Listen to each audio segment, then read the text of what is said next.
सध्या मराठी मालिका विश्वात बऱ्याच घडामोडी घडताना दिसत आहेत। कारण मागील काही दिवसांपासून काही नव्या मालिका प्रेक्षकांच्या भेटीला आल्या आहेत, तर काही जुन्या मालिकांनी प्रेक्षकांचा निरोप घेतला आहे। अशातच आता झी मराठीवर एका नव्या मालिकेची एंट्री होणार आहे। या मालिकेचं नाव धाकट्या सुनबाई असं असून या मालिकेचा प्रोमोही झी मराठीने सोशल मीडियावर शेअर केला आहे।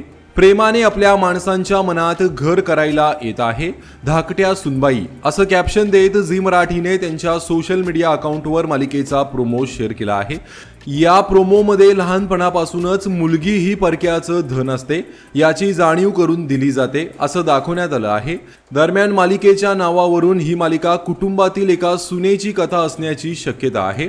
घरातील प्रेम, नाती, आपुलकी, जबाबदाऱ्या आणि बदलत्या परिस्थितीत निर्माण होणारे भावनिक संबंध या सगळ्याची झलक मालिकेत पाहायला मिळू शकते। या मालिकेमध्ये अभिनेत्री चिन्मयी मोरे ही प्रमुख भूमिकेत दिसणार असून या प्रोमोमध्ये तिची झलकही पाहायला मिळत आहे। चिन्मयी मोरे ही एक नवोदित मराठी अभिनेत्री आहे। तसेच दरवेळीप्रमाणे यावेळीही झी मराठी नक्कीच काहीतरी वेगळी कथा घेऊन येणार असा विश्वास प्रेक्षकांनी व्यक्त केला आहे। तर अनेकांनी ही मालिका छोटी भाऊ या 20 वर्ष जुन्या मालिकेचा रिमेक असल्याचं म्हटलं आहे। तर अनेकांना ही मालिका कधी सुरू होणार याची उत्सुकता लागली आहे। सध्या सोशल मीडियावर मालिकेचा प्रोमोही चांगलाच व्हायरल होत आहे। दरम्यान झी मराठीवर आता ही नवी मालिका दाखल होत असल्याने आता झी मराठीवरील शुभ श्रावणी ही मालिका प्रेक्षकांचा निरोप घेत आहे।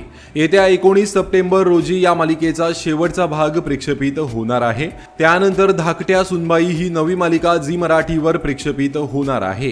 तर आता झी मराठीवर नवी मालिका येत आहे, याबाबत तुमची काय प्रतिक्रिया आहे आणि झी मराठीच्या मालिका तुम्हाला आवडतात का? कमेंट करून नक्कीच सांगा। धन्यवाद।